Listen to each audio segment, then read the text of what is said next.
lovely people, my name is Emma and this is the announcement video for the reading initiative, the History Challenge. So I'm going to be hosting with a couple of other people a readathon or reading initiative in the last 2 weeks of August that is going to be focused on history non-fiction, and we're calling it the History Challenge. And today's video is just kind of telling you a little bit about that. So my wonderful co-hosts are Justin from Triumphal Reads and Jenny from Bookish Shenanigans. Justin is an excellent booktuber who reads a lot of history books and a lot of non-fiction books, mainly focused on ancient and medieval history, and Jenny is a really sweet booktuber who reads quite a few classics and also a lot of Victorian history because she's doing a PhD in Gothic literature, I believe.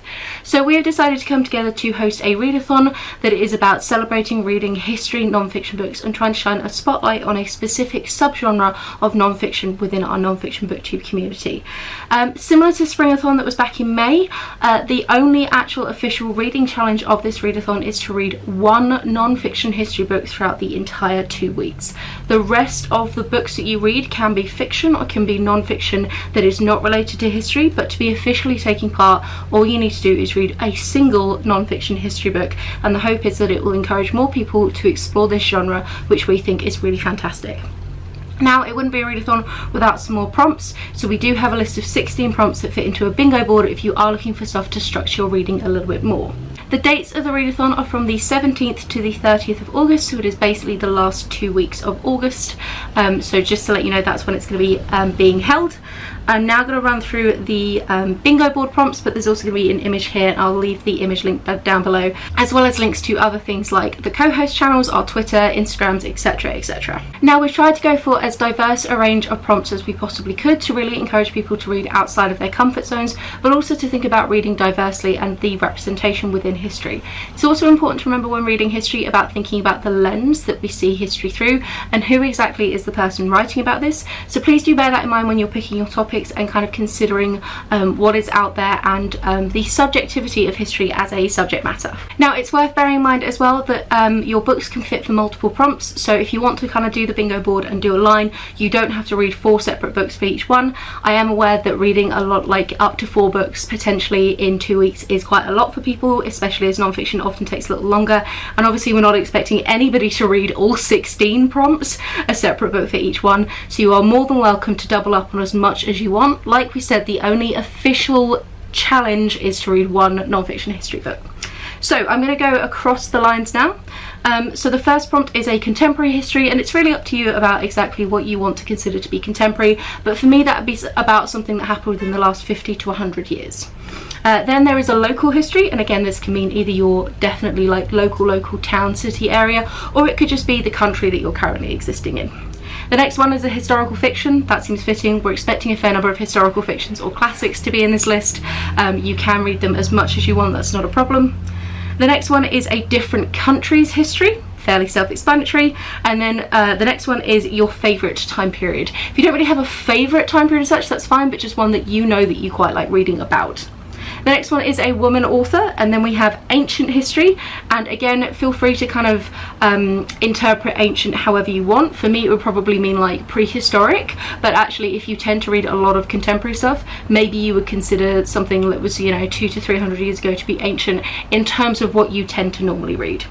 The next one is what we call a macro or a multidisciplinary history, and this is looking at a really sweeping look at kind of big global world history events, or multidisciplinary, factoring in lots of different elements, whether it be like social, military, economic, political, etc. It's about taking a really wide scope as to what you're reading. The next one is a host's favourite history book, or to be honest just any history book that one of the hosts will recommend. We're going to be putting out a video each about our favourite history books. Mine should be the next one coming out on my channel. I do also have a video from my Springathon recommendations, which includes a bunch of natural history books, so I'll leave that link down below. And I know that all of the hosts have history content of some form on their channel already, so feel free to go and have a look at kind of our backlist of books that we have recommended, but we will all be putting out some kind of favourites video in some way, shape or form. The next one is a memoir, biography or autobiography. Please remember, if it is a memoir or autobiography, it needs to be a historical one, so one written by that person. Obviously biography can be a contemporaneously wrote biography about a person from history. Then we have history of a social issue, again fairly self-explanatory, and a Black, Indigenous or person of colour author. That was terribly phrased, but you know what I mean there. Then we have a history book that is exploring myth or folklore, and this could be really nice as a fiction that is inspired by it, or indeed think more kind of like the Stephen Fry mythos sort of books that look at the history of mythology. Then we have a country that is on a different continent. We wanted to give, again, even more of a nudge to really broaden your horizons. So going for something completely off the continent that you're on. Then we have a micro history, which is where you take a very particular topic and look at the history of that particular, normally either item or like idea. So things that I've read in the past is like history of fabric or board games.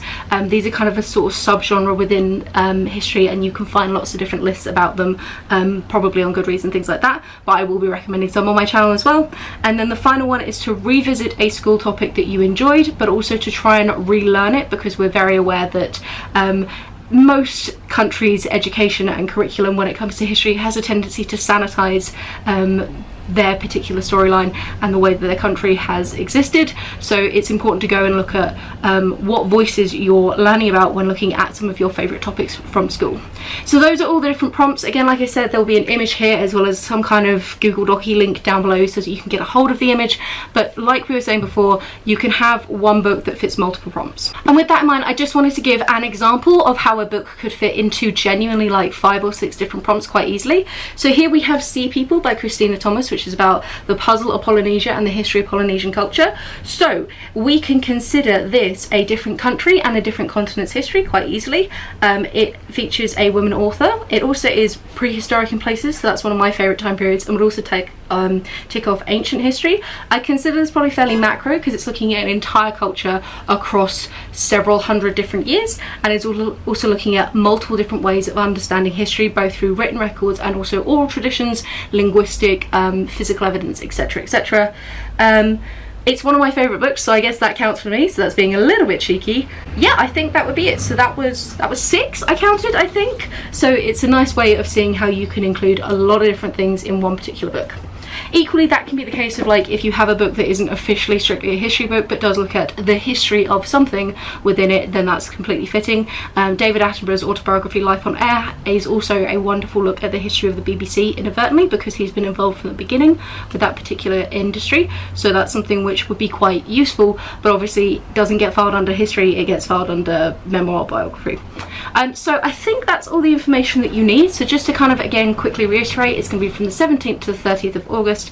It is the History Challenge. All the information will be linked down below, as well as my wonderful co-hosts Justin and Jenny, so please do go check out their channels. They're absolutely fantastic, really great content out there. So that is it from me. Are you going to be joining in? Please say you are. I'm very excited about this one. I think it's been really, really good fun, and I have so many books that I am so psyched to be reading. My TBR is so difficult to pick. So yeah, I'm really, really excited for this one. Do leave in the comments down below if you're thinking about taking part, what you think might be on your TBR, which prompt you think is the most exciting, all of those things, as well as if you have any other recommendations for people, for YouTube channels or people who talk a lot about history books. So yeah, that's it from me. Have a wonderful reading week, and I will chat to you soon, and I will be seeing you on the 17th to read a bunch of history. Bye!